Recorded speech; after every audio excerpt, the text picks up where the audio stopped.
estimados alumnos, vamos a hablar en la clase de hoy de lo que es el contrato de transporte. Este contrato que ha sido incorporado a nuestro Código Civil y Comercial de la Nación a partir de la reforma del año 2015. Pero solamente en lo que tiene que ver con transporte terrestre de cosas y personas, remitiéndose el mismo código a otros medios de transporte que se van a regir por leyes especiales, como el aeronáutico o el marítimo.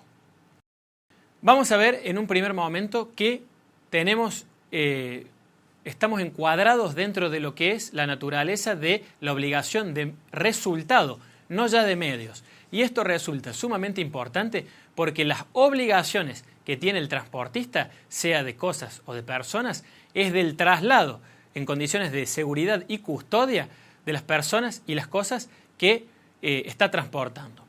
Ello implica, en este deber de resultado, que tiene que llegar la misma e idéntica cosa en el estado en que partió. Eventualmente, si estamos hablando de personas, debe garantizarse la integridad física de las mismas. Esto es lo que comúnmente se denomina el deber de identidad. Es importante tener en cuenta, respecto de esta obligación de resultado, que implica una responsabilidad objetiva. Por lo tanto, es mucho más amplia que una responsabilidad subjetiva, en tanto y en cuanto no forman parte de la evaluación en cuanto a responsabilidad se refiere de factores de atribución como el dolo o la culpa.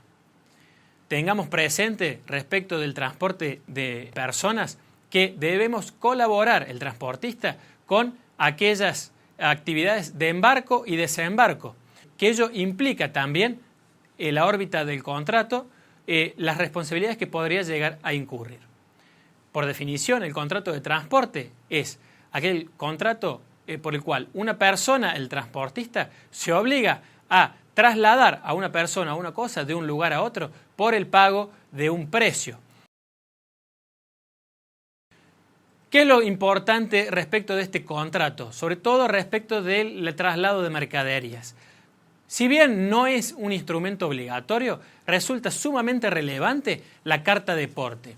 Y ello tiene implicancias prácticas. A pesar de no ser obligatorio, funciona como un título valor, vale decir, tiene las características de literalidad, abstracción y autonomía. Pero lo más importante es que, pese a no ser obligatorio, va a constituir un medio de prueba fundamental del estado en el cual yo recibo las cosas, yo transportista recibo las cosas. Y ello en tanto y en cuanto cualquier situación anómala o situación que yo considere digna de mención, voy a escribirla dentro de la carta de porte entregando un ejemplar al beneficiario o al quien me encarga el transporte. De esa manera voy a deslindar mi responsabilidad, supongamos a partir de una caja que llega rota o una caja manchada con aparentemente una pérdida. Estas son las formas en las cuales yo voy a estar limitando mi responsabilidad como transportista y sobre la cual no me van a poder indilgar responsabilidad alguna. Existen otros supuestos en el transporte de mercadería en el que sí me van a poder reclamar. Recuerden que estamos dentro de un ámbito de responsabilidad objetiva y en esa responsabilidad objetiva tendremos en el transporte de mercadería tres responsabilidades puntuales que son la de retraso, avería o merma. ¿Qué pasaría, supongamos, si el conductor de un camión se encuentra varado por la nieve en una montaña?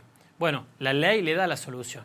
Le dice que debe pedir instrucciones de manera inmediata para ver qué se hace con la mercadería. Si no logra comunicarse, debe arbitrar los medios para vender la mercadería y tratar de rescatar el máximo valor posible y tratando de evitar así que se generen daños innecesarios por la venta de la mercadería.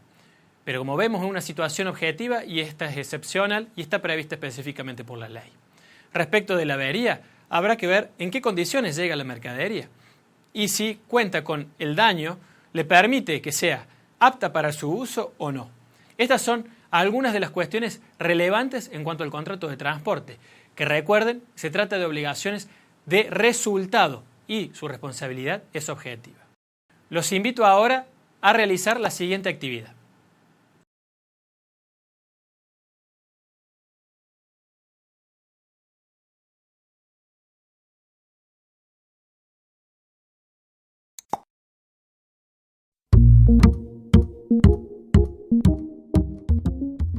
Muy bien, alumnos, durante el intervalo han estado trabajando en la actividad 1, donde ustedes tenían que armar un glosario. Para orientarlos y que puedan evaluar si lo han construido correctamente, en el mismo no deberían haber faltado conceptos como contrato de transporte. En la pantalla podrán ver uno de los ejemplos.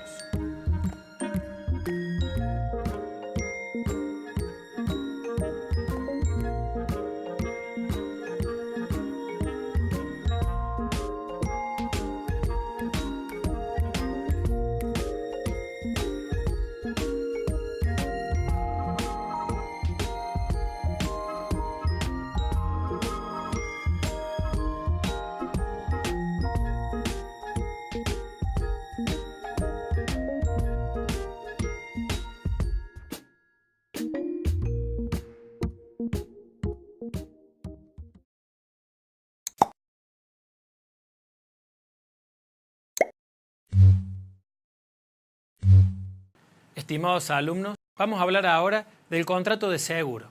Un contrato de gran importancia en tanto y en cuanto permite disminuir las contingencias de situaciones desventajosas o siniestros a partir de un resarcimiento económico realizado en favor del asegurado.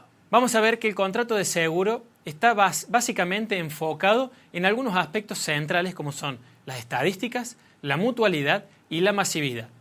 No puede haber seguro sin estos tres conceptos, en tanto y en cuanto resulta muy relevante que existan más de una persona asegurada para poder mitigar o dispersar las posibilidades de que exista un siniestro. Si yo aseguro a una sola persona y esa persona tiene un siniestro, probablemente termine con ciertos problemas de solvencia la empresa. Pero si yo disperso ese riesgo a partir de estadísticas, a partir de la mutualidad y a partir de la masividad, eventualmente aquellas personas que sufran siniestro van a poder cobrar o van a poder ser adjudicatarias del beneficio del seguro en virtud de aquellas también personas que no han sufrido un siniestro y que como consecuencia de ello van a poder solventar el sistema del seguro. Digamos, como objetivo el contrato de seguro básicamente tiene en miras garantizar un riesgo de manera permanente y de manera profesional. Existen algunos conceptos importantes y que tienen que ver con el propio contrato de seguro que tiene una duración de 1 año como mínimo. El concepto de prima es uno de estos conceptos y que tiene que ver con básicamente el pago al cual se encuentra obligado el asegurado para obtener ese resarcimiento llegado el caso del acaecimiento de un siniestro. Esta prima va a ser más elevada en la medida que aumente el riesgo y está compuesta no solamente por el precio o el resarcimiento que vaya a buscar, sino también por gastos administrativos, gastos operativos, comisiones del productor de seguro, entre otros conceptos. Por lo tanto, vemos que la prima es un concepto bastante más amplio de lo que podría entenderse en un primer momento. Por el otro lado, tenemos la clasificación a la cual podemos someternos. Existen varias, me gustaría concentrarme solamente en una que tiene que ver con los contratos voluntarios y los obligatorios. Los obligatorios, justamente que vienen impuestos por la ley, ejemplo, la ART, el servicio de espectáculos públicos, eventualmente el seguro contra terceros de los vehículos. Estos son seguros que no podemos hacer menos y que resultan obligatorios en tanto y en cuanto el legislador así lo ha considerado, dada la importancia y la relevancia de garantizar los riesgos que se encuentran implícitos en esas actividades.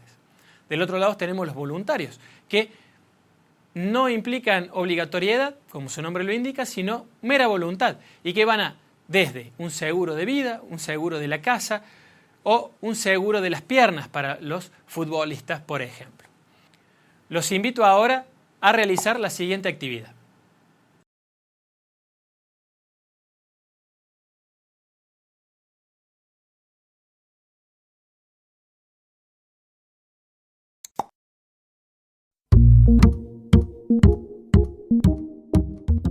Muy bien, alumnos, durante el intervalo han estado trabajando en la actividad, donde ustedes tenían que identificar las sentencias correctas en el organizador de información. Para poder orientarlos y para que puedan evaluar si la han construido correctamente, en la misma no debería haber faltado concepto como el de mutualidad.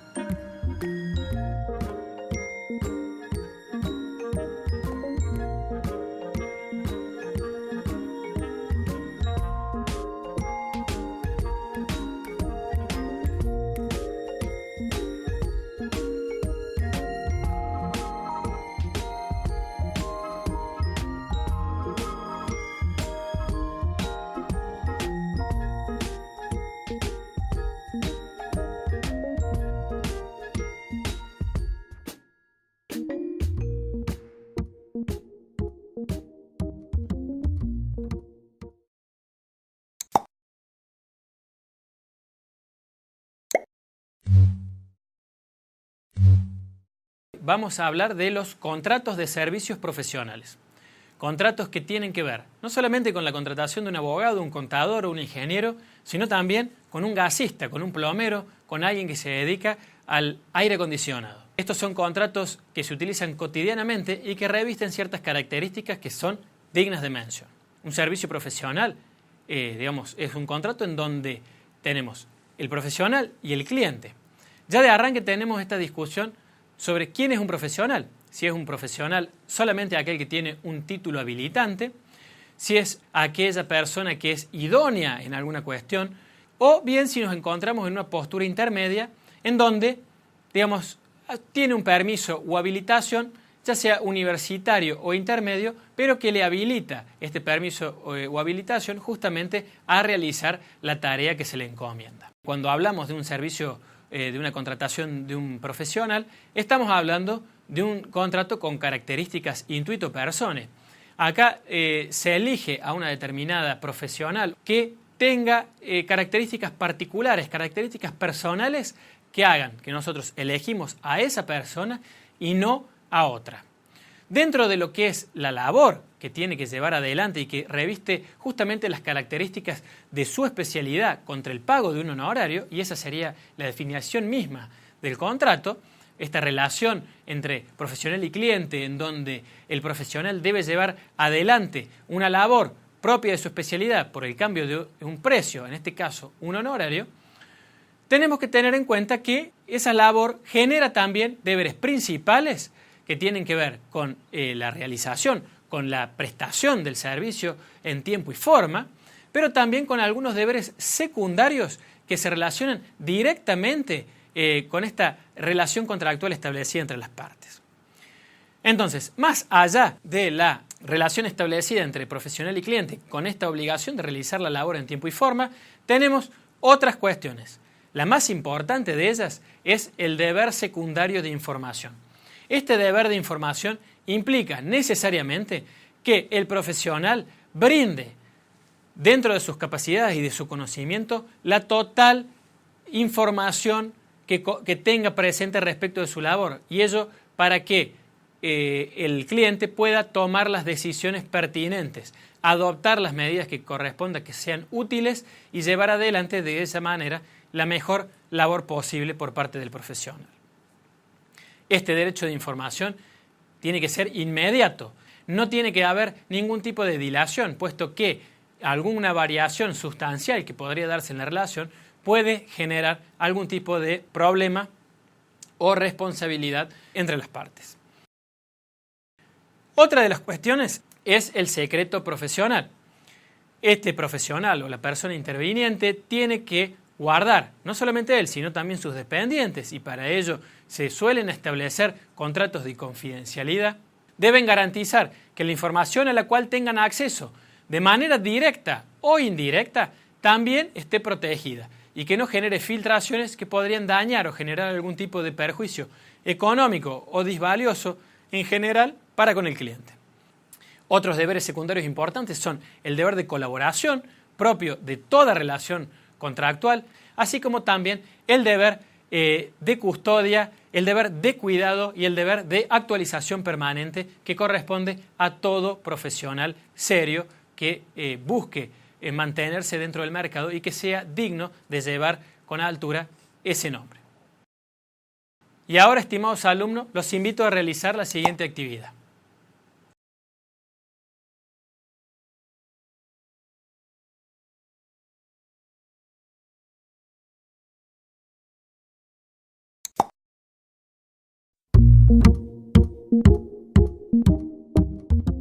Muy bien, alumnos, durante el intervalo han estado trabajando en la actividad donde ustedes tenían que identificar las preguntas adecuadas y sus respectivas sentencias para efectuar en la interrogación didáctica. Para poder orientarlos y para que puedan evaluar si lo han construido correctamente, no podían haber faltado conceptos de contrato de servicios profesionales, por ejemplo.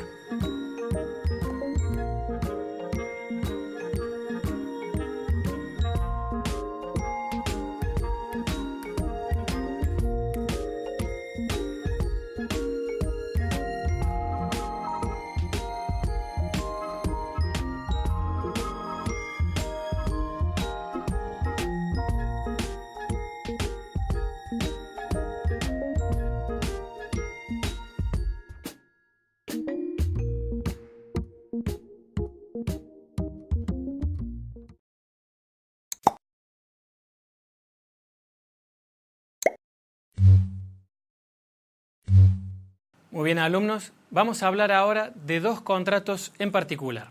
Primero, el contrato de consultoría y luego el contrato de management. El primero de ellos, el contrato de consultoría, tuvo gran repercusión durante la Segunda Guerra Mundial, en tanto y en cuanto sirvió para optimizar los esfuerzos bélicos de los aliados, básicamente. Y es por ello que sus inicios se remontan a fines del siglo XIX. ¿Qué es lo que intenta el contrato de consultoría, básicamente? Bueno, su objetivo tiene que ver con la prestación de servicios de distintos especialistas en las distintas áreas que van adoptando alguna forma jurídica para llevar adelante actividades de administración, gestión, asesoramiento y manutención de un proyecto. Estas son básicamente el objetivo o lo que se busca a la hora de realizar un contrato de consultoría. Por supuesto que si seguimos los lineamientos internacionales, vamos a tener como referencia al Banco Mundial. Y allí vamos a ver que se utiliza para llevar adelante estudios previos a toda inversión, servicios de preparación, servicios de implementación, servicios de asistencia técnica, entre otros servicios que pueden llegar a prestarse a partir de este contrato de consultoría. Vamos a ver también que existen distintos sujetos activos al respecto y que también, siguiendo los lineamientos del Banco Mundial, nos sirven para tener una referencia incluso a nivel internacional. Los sujetos activos en este caso serían estudios profesionales, sociedades privadas, asistentes del gobierno, empresas estatales, organizaciones sin fines de lucro como las ONG, las fundaciones, las asociaciones civiles e incluso organismos internacionales. Todas estas personas pueden, según los lineamientos del Banco Mundial, formar parte del staff interdisciplinario que otorgan consultoría y que básicamente asesoran para una mejor toma de decisiones. Estos consultores externos, cuyos sujetos activos ya estuvimos viendo, hacían principal énfasis o ponían su foco principalmente en cuestiones relacionadas con la producción, sea que ésta se relacione directamente con el empleo, con los empleados, con las relaciones laborales existentes en cada uno de ellos, con la eficiencia de las máquinas y todo lo que tenía que ver con optimizar la producción y también con la productividad en la fábrica, que viene a ser un poco la combinación del empleo y la eficiencia de las máquinas. Todo este sistema de consultoría lo que busca justamente es optimizar los recursos de una sociedad, de una empresa, para con ello obtener obviamente los mejores resultados y así maximizar la rentabilidad del negocio que se pretende llevar adelante. También tenemos el contrato de management. Este contrato de management tiene que ver básicamente con el gerenciamiento, la conducción por un determinado plazo. Estos plazos suelen ser bastante prolongados, atento. Lo que se pretende es dar cierta estabilidad para poder ver los resultados en esta gestión, en esta conducción, en este gerenciamiento. Pero los contratos de management también se relacionan de manera similar a lo que ocurría con el contrato de consultoría, con la dirección, conducción, la administración y la gestión de una empresa. Aquí llevada adelante no solamente por estas instituciones que mencionábamos como sujetos activos en el contrato de consultoría, sino que aquí son profesionales idóneos, generalmente de gran renombre o de prestigio, sea en el ámbito territorial que ocupan, sea a nivel internacional, sea en el nivel que sea, para llevar adelante los destinos de esta empresa. Este contrato de management se utiliza para grandes volúmenes, por ejemplo, clubes de fútbol, bancos, empresas que tienen cierto porte.